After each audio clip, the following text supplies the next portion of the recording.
Les cours, les travaux, les examens, le mémoire, c'est bien beau tout ça. Mais après, pour y voir plus clair, nos alumni ont décidé de partager leurs expériences avec vous. Je m'appelle Justine, je suis belge, mais j'ai grandi en Espagne. J'ai étudié le master en communication multilingue à finalité relations internationales avec les langues français, anglais et espagnol. Et j'ai choisi comme langue d'initiation le russe. Et je travaille actuellement chez FTI Consulting en stratégie et communication et affaires publiques européennes. Je m'appelle Charlotte Depoune, je travaille à la Tricoterie, c'est un lieu culturel et événementiel. Je suis chargée de com et coordinatrice des activités socioculturelles. J'ai fait le master en communication multilingue à finalité multiculturalité et mes langues c'était anglais, néerlandais et espagnol en troisième langue. Donc je m'appelle Alexandra Gonzalez, je suis belge. J'ai terminé le master en communication multilingue en 2014. J'avais choisi la finalité ressources humaines avec les langues anglais évidemment, espagnol et néerlandais. Et aujourd'hui je suis responsable des ressources humaines dans des ONG. Le master n'a pas changé mes attentes. Je savais que je voulais faire de la communication et en plus j'ai fait la finalité relations internationales et je travaille actuellement en affaires publiques européennes, donc ça correspond parfaitement à mes études. Pas vraiment parce que dès le début du master j'ai voulu travailler dans l'associatif et en fait j'ai eu beaucoup de chance en trouvant mon stage parce que j'ai eu l'offre de stage de la tricoterie via mon ULB. Je me suis présentée, j'ai été prise et c'est vrai que je ne m'attendais pas du tout à avoir un stage qui était si épanouissant, avec beaucoup de contacts humains. Et donc, non, pas vraiment. Je suis restée dans ce que je voulais faire depuis le début, quoi. Après avoir fait mon stage qui était en recrutement, donc en ressources humaines, ça a juste confirmé que c'était bien dans ce domaine-là que je voulais travailler plus tard. J'ai trouvé facilement de l'emploi grâce à mon master.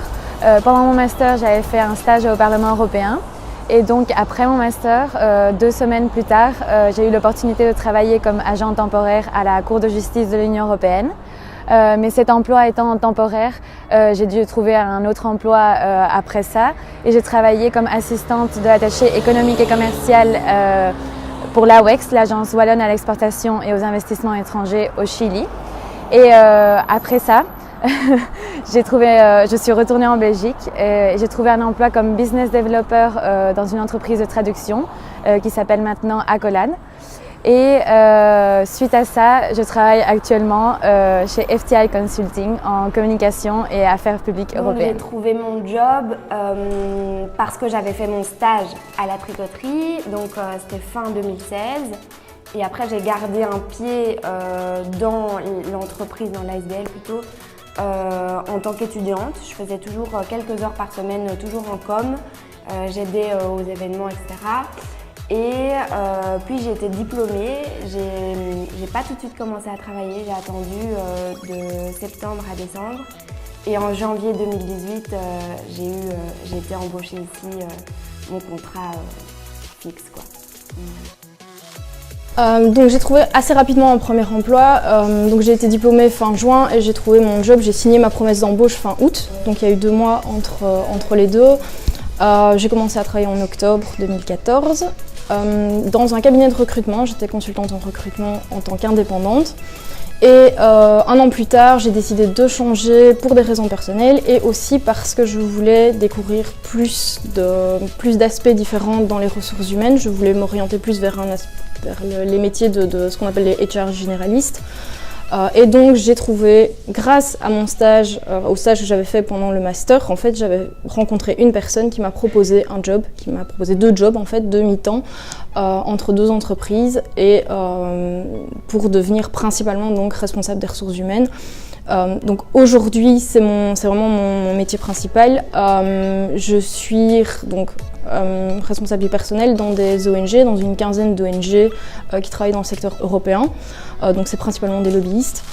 Donc j'interviens pour eux vraiment en tant que gestionnaire du personnel. Donc je m'occupe des salaires, je m'occupe de la formation des gens, je m'occupe de tous les aspects administratifs et de la stratégie RH aussi.